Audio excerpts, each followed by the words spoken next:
Pagbati sa inyo mga kapatid sa pangalan ng ating Panginoong Hesukristo. Sa panahong ito na tayo nagugunita ng ating ika-apat na pung taon bilang isang iglesia, minabuti ko na magbigay sa inyo ng buod ng kasaysayan ng ating iglesia upang pukawin tayo sa pasasalamat sa ating mapagbiyayang Diyos at gayon din maaring magudyok sa ilan sa atin nang magbigay ng isang magalaking patutuo sa kanyang ginawa sa ating buhay sa pamamagitan ng iglesia. Kaya itong tinatawag ko sa aking serye na 40 Years of Grace. Ang iglesia ay nagsimula sa maaring masabi nating isinilang ng isang teksto na siyang pasimula ng panambahan ng ating iglesia batay sa John chapter 1 and verse 4. In him was life, and that life was the light of all men. And this of course is referring to the Lord Jesus Christ, and that being the very first text that was used and expounded and applied in the very first sermon preached, ay yan ang ating pinanindigan na buhay ng iglesia, ang ating Panginoong Heso Kristo. Kaya ang iglesia ay nagsimula sa pangalang Fundamental Baptist Mission Church. We began from students of UPLB who decided to covenant as a church, and because we were sent by a fundamentalist church, we bear that name at the beginning as Fundamental Baptist Mission Church. So we began on November 29, 1981. At noon ay mga estudyante pa lamang. Ang aking mga ituturo sa inyo ay yung mga kasama pa rin natin ngayon. Andyan ako, si Jean, si Nestor, at siguro kilala nyo si Nor Buno, at yan ay mga estudyante pa lamang noon from a student organization, and to transform to a covenant church, I can tell you, was a very big adjustment. Napakalaking pagbabago ang nangyari. Ang mga estudyante noon, palibhasa sa mga estudyante, you can call them young, idealistic, talented, and immature. At ito pa ang ilan sa kanila. Siguro makikilala nyo si Pastor Rolly Ceveses. Rolly Ceveses ngayon ay pastor ng Munwa Community Bible Church. Narito ako. Andiyan si Glenn. Eto si Jels na magiging asawa ni Pastor Rolly at kanya pa rin may bahay sa ngayon. At andyan din si Tess, at makikita natin ang pagpapatuloy ng mga kapatiran sa mga ganitong kapanahunan. Ang unang-unang ipinaglaban natin sa pagsisimula pa lamang ng ating iglesia is that God's appointed agency of His kingdom is the church. Pinipilit noon ng ilang estudyante na magpatuloy bilang isa lamang para church organization na sa kanilang palagay ay sapat na para paglingkuran ng Diyos. Ngunit sa pagsisimula pa lamang, gusto nating tumindig sa salita ng Diyos na iglesia ang kanyang ginagamit para sa kanyang pagsulong ng kaharian. So as we began as Fundamental Baptist Mission Church, ay ang ating unang meeting base was the Axie Auditorium. At narito ang ilan sa mga naroon na kasama pa natin, si Jean, kikilala niyo si Mel na taga San Pablo na ngayon, si Tess, at iba pa riyan. Ay diyan tayo nagsimula sa Axie Auditorium. Diyan yung una nating service, at may siguro may isang o dalawang taon tayo riyan, at nagkaroon tayo ng una nating hamon na naging dahilan upang makilala tayo bilang Puritan Baptist Church. Our first steps to becoming reformed was to become an independent church, which happened on December 12, 1982. What happened was that a dispute erupted with the sending church over dispensationalism. Gusto ko lang ipaliwanag, at that time, I was not too aware of these issues of eschatology. Basta tinuturo ko ang nakikita ko sa salita ng Diyos na may tulong ng pag-aaral ng mga sulatin na binabasa ko noon mula sa mga Puritans at iba pang mga Reformed writers, at hindi ito nagustuhan ng ating sending church.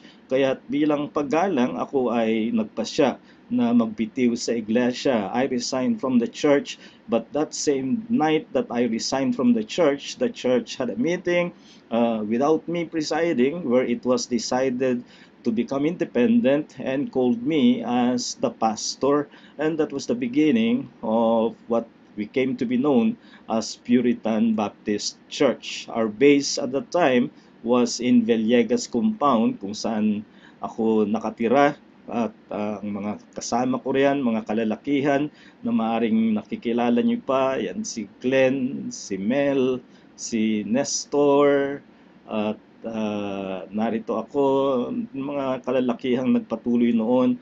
Andyan din ang mga sisters na kasama natin along with the brothers, ito si Tess, si Myla, and si Jean, again, Mel ng San Pablo na ngayon, si Selly ng Calauag na ngayon, ando din si Mel, Dr. Jerry Balacqua, estudyante pa lamang noon, at si Brother Glenn.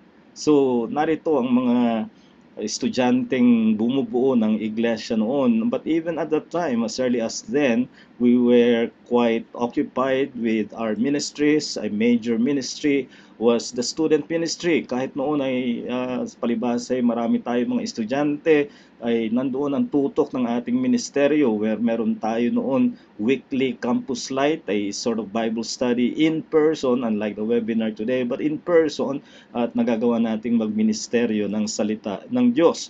We also were occupied with publication ministry, simula sa Baptist Contender na mimeograph papers lamang noon, naging Herald of Revival, na naging Herald of Reformation, at saka na nangyari na meron tayong GBC pulpit. Ito ang mga naging kaabalahan ng iglesia sa ganoong kapanahunan sa kabila ng kabataan ng ating mga miyembro noon. At makikita natin ang Puritan influence became prominent in our church doctrine. That is the reason why we were called Puritan Baptist Church. So, our first steps to becoming reformed was to become an independent church on December 12, 1982. And one important step that happened was my first sabbatical in 1988 when I was granted a scholarship to study at London Theological Seminary, where I was trained not only in theology, which deepened my theology as I studied in other institutions as well, but the more important thing was the training I received in preaching. So when I was granted a study break in London Theological Seminary 1988-1989, ay naging malaki rin ang impact sa ating iglesia. Ito yung masasabi kong this completes the reform transformation of Grace Baptist Church, because that is then that we came to embrace all Reformed theology along with the Baptist conviction of the church. So, paano tayo naging Grace Baptist Church? We became church along the Riles, and we also needed to change our name because alam natin sa komunidad, nasa lupa tayo ng UPLB at the time, at lalabas na tayo ng komunidad, kailangan natin ng mas makikilalang pangalan, and we decided to be known as Grace Baptist Church as we moved to our new place in 1994. Here was a service in the church along the Riles as Grace Baptist Church, at ang panahong ito ay may katagalan din, ngunit ginamit ng Panginoon. It was a fruitful period. Diyan natin tinanggap ang katulad ng Tolentino family, Tolentino couple, at kung paano silang ginamit ng Panginoon. That was also a period of eventful decisions. Hindi ko na i-detalye ang mga bagay na yan, pero mahalagang yugto ito sa ating iglesia until the time that we began construction of our building, and that's the skeletal structure of our church building. At yung nakikita ninyong naglalakad na yan ay si Sister Myla, na siyang naging ating day-to-day overseer ng building construction. The deacons were the administrators of the construction of the building, but the one who became the day-to-day overseer was Sister Myla, and for which we are thankful. At ito ay unti-unting nabuo. Nakikita nyo ang 3 girls na yan. Yan si Mimi, si Tish at si Liway. Talagang nasundan nila ang pagtatayo ng ating church building hanggang sa halos patapos na sa puntong ito. And then we had our first service when we moved to our new building on March 31, 2002. That was the first service in the present building where we are now. At tayo ay lubos na nagpapasalamat sa ganitong yugto ng ating iglesia. Hindi mayaman ang ating iglesia, hindi ito dala lang ng support from abroad. Ito ay talagang pinag-ipunan ng iglesia at sa kagandahang loob ng Diyos tayo ay binigyan ng isang sarili nating gusali kung saan hanggang ngayon tayo ay sumasamba at nagmi-ministeryo. This is the silver anniversary of the church on November 26, 2006. As you can see, we are now more spacious as a church. In fact, this is a silver anniversary where we invited other churches as well to join us. Kaya muli, saksi ang mga panahon sa mga pagpapalang tinanggap ng iglesia sa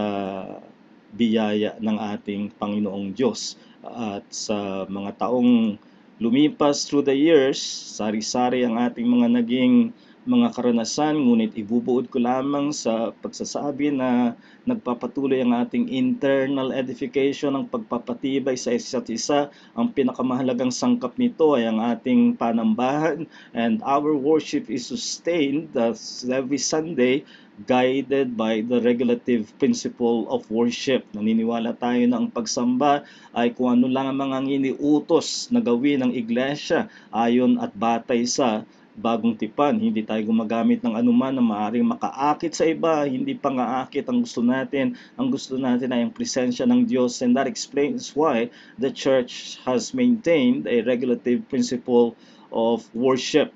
Mayroon tayong fellowship at nakita ko ang paglago sa pag-ibig ng kapatiran.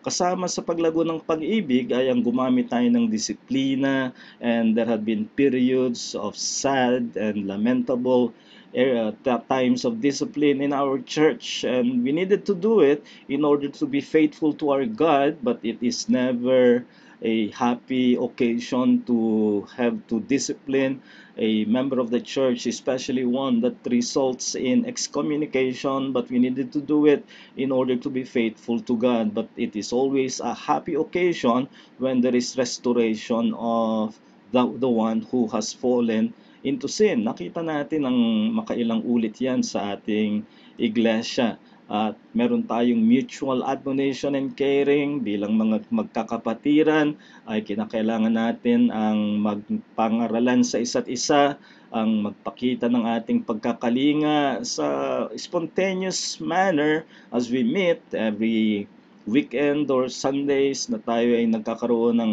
pagtitipon. Meron ding mga formal occasions of admonition and caring such as our brotherhood and our sisterhood. We have our compassion ministry. Kung may mga nangangailangan sa kapatiran ay kumikilos tayong na may kahabagan ayon sa tungkulin natin sa isa't isa.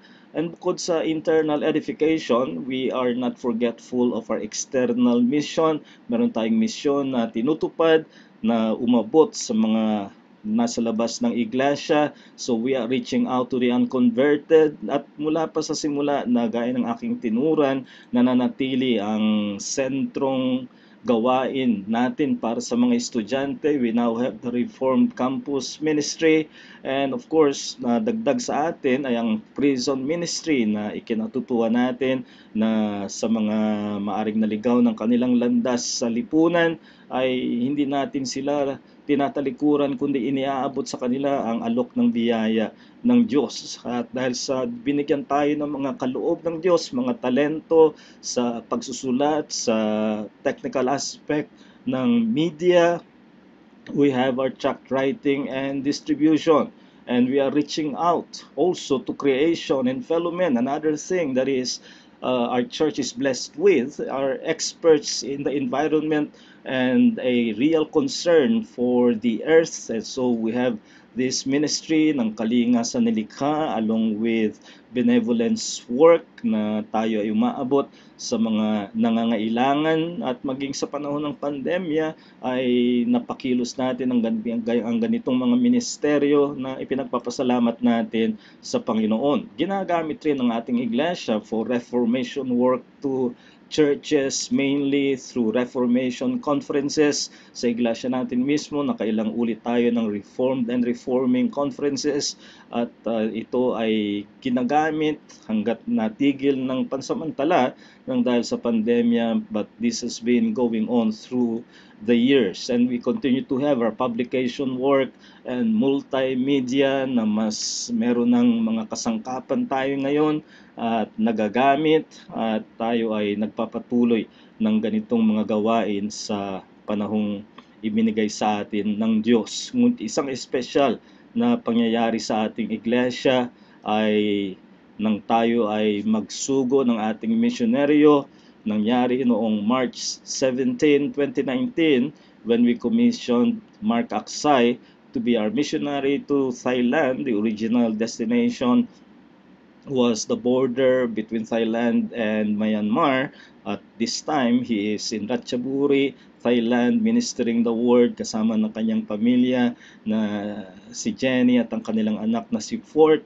At makikita natin dito ang partisipasyon ng iba ring mga iglesia na kinakatawan ng kanilang mga pastor gaya ni Pastor Odell at Pastor Fidel. Isa itong malaking hakbangin ng ating iglesia na tinanggap natin ang hamon ng misyon na umaabot na tayo ngayon sa ibang mga bansa. Again, this is thoroughly explicable only by the grace of God because we are not a wealthy church. We would have expected other churches with so much more resources to do this, but the challenge was given to us and we accept in obedience and by faith the challenge to send our missionary, and we are glad that the Lord is giving him fruits sa kanyang misyon. Kaya through the years ay gusto kong gumawa lamang sa pagtatapos ng personal thanksgiving. Unang-una gusto ko magpasalamat sa aking pamilya through thick and thin. They are my company. There was a time that I was very seriously sick and near to death, but God has been pleased to extend my life, and they were the ones who stood by me and are standing by me in this ministry, which has its difficulties and challenges. It has its joys and fruits. Ngunit without my family, this would have been an impossibility to me, and so the Lord has been using them. I also would like to thank my fellow officers, our deacons, Brother Ike, Deacon June, and Deacon Glenn, accomplished in their own ways, yet they have chosen to serve in the church, and I would not have been able to perform my ministry as able as I could without their able assistance and their diaconal support and ministry. Now, we are just men. We have our disagreements, but you will never know it because they do not spill over into the public in the church because we are mature men. And even when we have our disagreements, we settle them among ourselves, and we continue to have isang bagay na magandang nangyari because of the pandemic. We now have a weekly meeting where we are able to discuss matters and pray over concerns of the church. So I'd like to thank my brothers Ike, June, and Glenn for their very able leadership. Even in my absence, sila ang nagkaroon ng pagkakataon na kumilos sa kanilang liderato sa iglesia. So I acknowledge them and I thank them and I praise the Lord on their behalf. And of course, I'd like to thank you, my brethren, the brethren of Grace Baptist Church. This was the last time we had, as a whole church, our Thanksgiving gathering in our 38th anniversary in 2019 when we had a very apt theme, persevering in times of falling away. At ni aking pinanabikan ang pagkakataon na muli tayong magkaroon ng ganitong pagsasama-sama. Kaya mga kapatid, walang salita na magbibigay ng sapat na paglalahad ng pagpapasalamat na aking nararamdaman at binibigay sa aking Panginoong Diyos dahilan sa kayong aking mga kapatid na pinaglilingkuran dito sa iglesia. Kaya hayaan niyong gamitin ko ang pagkakataon na ito na minsan pa ay kilalanin ang biyaya ng Diyos sa kanyang pagpapahayag ng kanyang pagtutubo sa pamamagitan ng ating Panginoong Hesukristo. Ang teksto na ating ginagamit sa ating serye ngayon mula sa John 1:16, "For from His fullness we have all received grace upon grace." At yan ang katotohanan, ang pagtrato sa atin ng Diyos, ang pakikitungo niya sa atin, dahilan sa ating maraming mga kakulangan, kasalanan, pagkahulog, at iba pang mga bagay na wala tayong anumang karapatan, ngunit nagpapatuloy tayong mabunga, hindi ito sa paliwanag ng anumang abilidad o karapatan natin.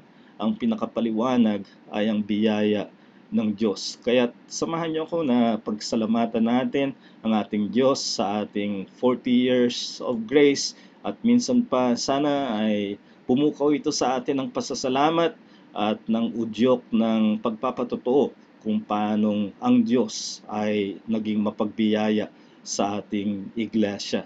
Maraming salamat sa inyong pakikinig. Sana kayo ay napalakas ang kalooban sa gawa ng Diyos sa ating kalagitnaan, at muli ang pag-ibig ng Ama, ang biyaya ng kanyang anak na si Jesucristo, at ang pakikipisa ng banal na Espiritu ay sumainyong lahat ngayon at magpakailanman.